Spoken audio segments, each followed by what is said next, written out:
अस्सलाम वालेकुम। पिछली दो वीडियोस में हमने गॉसेस लॉ के बारे में पढ़ा है कि इसको कैसे अप्लाई करना है और इसकी एप्लीकेशंस क्या हैं।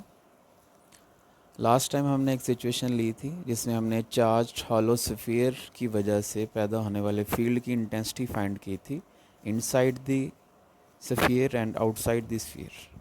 आज हमारे पास एक दूसरी सिचुएशन है जिसमें हम इंटेंसिटी फाइंड करेंगे due to an infinite charged sheet. तो हमारे पास जो सिचुएशन है वो इनफाइनाइट चार्ज शीट है। तो सपोज़ कि ये इनफाइनाइट चार्ज शीट है, हालांकि इनफाइनाइट मींस उसकी जो डायमेंशन हम बता नहीं सकते, बहुत ज़्यादा उसकी लंबाई या चौड़ाई होगी। तो सपोज़ ये इनफाइनाइट चार्ज शीट है, तो हम इसकी वजह से जो इसके अराउंड इंटेंसिटी है वो फाइंड करना चाहें किसी पॉइंट पे, तो कैसे करेंगे? तो हम सिंपली क्या करेंगे कि इसका कुछ सेंट्रल पार्ट जो है वो लेंगे और उससे हम अपनी कैलकुलेशन का आगाज़ करेंगे। तो सपोज़ कि हम सिर्फ इस एरिया ये सेंट्रल पार्ट का लिए ताकि एजिंग के इफेक्ट से बचा जा सके। इनफाइनाइट यहाँ लिखने का मकसद ये है कि जो एजिंग होती है उसके इफेक्ट से बचा जा सके। तो जो फील्ड आएगा वो हम देखेंगे कि क्या वो कि एक जगह पे यूनिफॉर्म होगा। बहरहाल इस चीज़ को हम शो करते हैं इस तरह कि ये फ़र्ज़ करें शीट है और ये इसकी चार्ज डेंसिटी है शीट की। ये वो सेंट्रल पार्ट हमने जो लिया है। हम चाहते हैं कि इस पॉइंट पे या किसी भी पॉइंट पे, आप ये पॉइंट ले लें, ये ले लें, जो भी एक पॉइंट लें जहाँ पे भी आप इंटेंसिटी फाइंड करना चाह रहे हैं, ठीक है। तो सबसे पहला काम जो हमने करना है वो गाजियन सरफेस बनानी है। आपको पता है पहला जो पॉइंट है वो गाजियन सरफेस का। गाजियन सरफेस इस तरह बनानी है कि जिस जगह पे आपने इंटेंसिटी फाइंड करनी है, ये है या ये है, वहाँ से पास होनी चाहिए। और गाजियन सरफेस 3D होनी चाहिए, सिमेट्रिक होनी चाहिए, जो इस शीट के अबाउट सिमेट्रिक हो। तो ऐसी कौन सी सरफेस हो सकती है जो इस शीट के अबाउट सिमेट्रिक हो? दो केसेस अगर हम लें तो हो सकते हैं। सपोज़ क्यूबाइड है या एक सिलेंड्रिकल है, दोनों हम यूज़ कर सकते हैं। सिलेंड्रिकल ज़्यादा सिमेट्रिक है क्यूबाइड से, तो हम एक सिलेंड्रिकल गाजियन सरफेस एज्यूम करेंगे। चूँकि हम पहले पढ़ चुके हैं कि गाजियन सरफेस किस तरह की होनी चाहिए, ये तो पॉइंट हम पहले भी डिस्कस कर चुके हैं। तो इसी को मद्देनज़र रखते हुए हम एक सिलेंड्रिकल गाजियन सरफेस एज्यूम करेंगे जो इस शीट के अबाउट क्या होगी, सिमेट्रिक होगी। तो सपोज़ ये कि हम एक इस तरह का सिलेंड्रिकल सरफेस लें, तो मैं यहाँ सिर्फ आपको वो करैक्टरिस्टिक पूरी कैसे हो रही है वो बताने लगा हूँ कि इसकी कुछ सरफेस हैं। ये फ्लैट सरफेस है, ये आपको नज़र आ रही है, ये भी फ्लैट सरफेस है, और ये कर्व्ड सरफेस है, ये वाली। तो इसको हमने प्लेस इस तरह करना है यहाँ पे कि जो इलेक्ट्रिक फील्ड है इंचार्ज की वजह से या तो इन सरफेस के परपेंडिकुलर हो या पैरेलल हो। अब इसको हम कैसे प्लेस करेंगे वो हम आगे देखते हैं। तो सपोज़ ये आपके पास गाजियन सरफेस आपने बना ली जो शीट से इस तरह पास हो रही है, सिलेंड्रिकल है। अब इसमें ये सिलेंड्रिकल जो हमने बनाई है गाजियन सरफेस, इसमें वो सारी करैक्टरिस्टिक हैं जो गाजियन सरफेस में होनी चाहिए। जैसे अगली आप इसमें देखें ज़रा,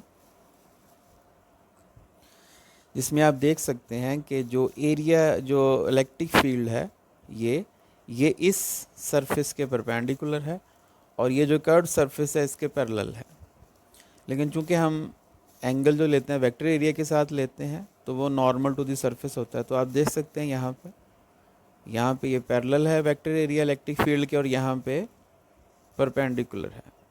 तो हमारी जो रिक्वायरमेंट है गाजियन सरफेस की वो यहाँ पे फुलफ़िल हो रही है। तो अब हम सिंपली नेक्स्ट गाजियन सरफेस हो गई है, नेक्स्ट हम पॉइंट पे चलते हैं। तो नेक्स्ट पार्ट है charge enclosed by the Gaussian surface. तो चूँकि यहाँ पे जो सरफेस चार्ज डेंसिटी है, जो शीट की सरफेस पे चार्ज है, वो यूनिफॉर्म है, तो हम सिंपली आसानी से ये निकाल सकते हैं। सरफेस चार्ज डेंसिटी बराबर होती है charge on the sheet divide by जो उसका एरिया है शीट का। तो यहाँ से Q इनक्लोज्ड अगर आप निकालेंगे तो सिग्मा A है। सिग्मा जो है चार्ज डेंसिटी है जो यूनिफॉर्म है, कोई कांस्टेंट वैल्यू होगी यहाँ पे। A जो है वो एरिया है गाजियन सरफेस का जहाँ पे चार्ज मौजूद है। तो अगर आप यहाँ पे देखें तो ये वाला एरिया है गाजियन सरफेस का जो शीट से पास हो रहा है, ये जिसको मैंने शेडो किया है। इसके ऊपर जितना चार्ज होगा वो हम फाइंड करना चाह रहे हैं। यहाँ पे जो चार्ज होगा, इसके ऊपर जितना भी चार्ज होगा वो नेट चार्ज, वो चार्ज इनक्लोज होगा इस बॉडी के अंदर। तो याद रखें ये वो वाला एरिया है जो गाजियन सरफेस इनक्लोज करिए जहाँ पे चार्ज है। तो ये जहन में रखना है। इसको अगर ज़्यादा आपने विवरली देखना है तो हम एक दूसरी इससे देख लेते हैं कि ये वाला एरिया है वो जहाँ पे चार्ज मौजूद है। ठीक है, तो ये यहाँ पे ये चार्ज, ये हम यहाँ पे टोटल इनक्लोज चार्ज ये वाला है, तो ये हम फाइंड करेंगे। ठीक है, तो चार्ज इनक्लोज जैसे हम देख चुके हैं इस एरिया की वजह से होगा। जो एरिया हम वहाँ पे यूज़ कर रहे हैं वो ये वाला एरिया है जिसके ऊपर चार्ज मौजूद है, ये वाला चार्ज। इसको अगर आप ज़्यादा वाज़े तौर पे देखना चाहते हैं तो यहाँ से देख सकते हैं कि ये वाला जो हिस्सा है जहाँ पे गाजियन सरफेस पास हो रही है शीट से, ये जो टोटल एरिया है इसके ऊपर जो चार्ज है वो हम कहते हैं चार्ज इनक्लोज्ड। तो ये वाला एरिया हम यूज़ करेंगे चार्ज इनक्लोज में, ये जो शेडो एरिया है। तो ये हमारा चार्ज इनक्लोज का क्लियर हो गया। नेक्स्ट पार्ट हमारा है, नेक्स्ट जो पॉइंट है वो है total electric flux passes through the Gaussian surface. तो ये उसमें ज़ाहिर बात है टोटल फ्लक्स बाय डेफिनेशन यही होता है। तो हमने पहले सरफेस डिटरमिन करनी है कि हमारे पास जो गाजियन सरफेस है उसमें टोटल कितनी सरफेस हैं। तो वो हम पहले भी बता चुके हैं, ये देख सकते हैं आप, एक ये फ्लैट सरफेस है, एक ये फ्लैट सरफेस है और ये एक कर्व सरफेस है। ठीक है, तो हमने इन तीनों के थ्रू टोटल इलेक्ट्रिक फ्लक्स निकालना है। तो पहले इस सरफेस के थ्रू हम निकालेंगे, फिर इस सरफेस के थ्रू निकालेंगे और फिर ये कर्व्ड सरफेस है इसके थ्रू हम निकालेंगे कि कितना फ्लक्स है। फिर सबको हम ऐड कर लेंगे। तो ये जो फ्लैट सरफेस है ये शीट के पूरी फ्लैट सरफेस एक डिस्टेंस पे है। तो यहाँ पे इलेक्ट्रिक फील्ड हर जगह एक जैसा होगा इस जगह पे, और इलेक्ट्रिक फील्ड और एरिया के दरमियान यहाँ पे वेक्टर एरिया के दरमियान एंगल ज़ीरो है। हम पहले इसको डिस्कस कर चुके हैं, जैसे आप यहाँ पे देख सकते हैं कि इलेक्ट्रिक फील्ड एरिया के दरमियान जो एंगल बन रहा है वो ज़ीरो बन रहा है। तो सिंपली हम क्या करेंगे, इसमें ज़ीरो बन रहा है और ये जो कर्व सरफेस है यहाँ पे 90 बन रहा है। तो हम इन तीनों, एक ये आपकी सरफेस बनती है, तीनों के थ्रू हम कैलकुलेट करेंगे। तो अगर हम गाजियन सरफेस को, ये जो फ्लैट सरफेस है इनको नाम दे दें कि ये सरफेस 1 है, ये सरफेस 2 है और ये जो है कर्व्ड सरफेस है, तो तीनों के थ्रू हम इनको ऐड कर लेंगे। तो टोटल इलेक्ट्रिक फ्लक्स जो है वो कुछ इस तरह उसका बनेगा, फ्लैट सरफेस 1, फ्लैट सरफेस 2 के थ्रू और फिर कर्व्ड सरफेस। जैसे कि हम पहले डिस्कस कर चुके हैं, कर्व्ड सरफेस में जो एंगल है वो 90 बन रहा है। ये देखें, वेक्टर एरिया और इलेक्ट्रिक फील्ड का एंगल 90 है। तो इसके थ्रू फ्लक्स ज़ीरो, आप यहाँ पे देख भी सकते हैं इस तरफ कोई इलेक्ट्रिक फील्ड लाइन पास नहीं हो रही। तो इसके थ्रू फ्लक्स क्या हो गया, ज़ीरो हो गया। तो इसके थ्रू तो फ्लक्स ज़ीरो, इसको मैं कैंसिल कर देता हूँ। बाकी जो फ्लैट सरफेस 1 और फ्लैट सरफेस 2 उसके ज़रिए हम निकाल सकते हैं। वहाँ पे अगर आप देखें एंगल ज़ीरो बनता है, तो ई ए कॉस ज़ीरो, तो जवाब ई ए ही आएगा क्योंकि कॉस ज़ीरो की वैल्यू 1 है। तो कॉस थीटा 1 आ गया। तो दोनों में चूँकि ये सिमेट्रिक है, एक जितने फासले पे ही है तो इलेक्ट्रिक इंटेंसिटी भी सेम होगी, आप देख सकते हैं। चूँकि सिमेट्री है तो ये पॉइंट और ये पॉइंट एक जैसे फासले पे हैं, तो हम एज्यूम कर सकते हैं कि इधर भी इंटेंसिटी इतनी, इधर भी इतनी है। तो ई ए प्लस ई ए आपका जवाब आ जाएगा क्योंकि कॉस ज़ीरो की वैल्यू 1 है। अब cos 0 की वैल्यू 1 पुट कर दें तो ये भी EA बन जाएगा और ये भी EA। याद रखें यहाँ पे ये जो एरिया है ना, A और ये वो फ्लैट सरफेस का एरिया है। तो ये इसके एरिया की बात हो रही है, ये वाला जो एरिया फ्लैट सरफेस का। तो ये दोनों सेम है दोनों के। तो बहरहाल इनको अगर हम ऐड करें तो ये इस तरह बनता है, total active flux is equal to 2EA। तो इसको हम इक्वेशन 2 बोल देते हैं। एक तो चार्ज इनक्लोज हमने निकाला है सिग्मा ए, और फिर ये 2EA। अब इन दोनों इक्वेशन को हम अपने लास्ट पॉइंट में पुट करेंगे जिसमें हमने गॉसेस लॉ अप्लाई करना है।